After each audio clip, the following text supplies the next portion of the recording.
واش محتار ما بين تاخد فيت بيت اير جديده ولا ووب؟ وكتسمع بزاف بلي هاد فيت بيت غادا تقضي على ووب، وانا ما كنظنش.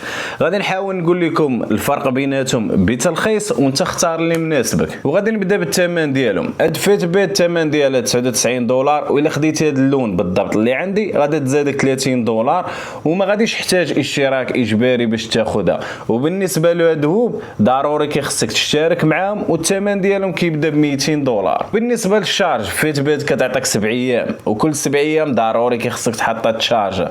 اما ووب كتبقى مشارجي 14 يوم، وكتجي مع هاد الباور بانك ديالها، ما كتحتاج تحيدها من يدك باش تشارجيها، غير كتسلايديها وكتبدا تشارج. الحجم والوزن فيت بيت اصغر واخف من ووب. ودابا نهضروا على الاب ديالهم بحال الا ان ووب شويه زايده نغزه.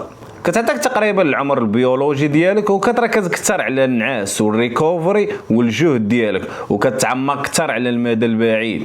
ومن الاخر الا ما كنتيش اتليت وكتريني ديما وكتقلب على شي حاجه اللي تكون بسيطه وسهله، فيت بيت قاضيه الغرض وما تحتاج تخسر فلوسك على هادي. الا باغي تعرف عليهم اكثر، هادو هما الاسماء ديالهم. سلام الخوت، نشوفكم من بعد.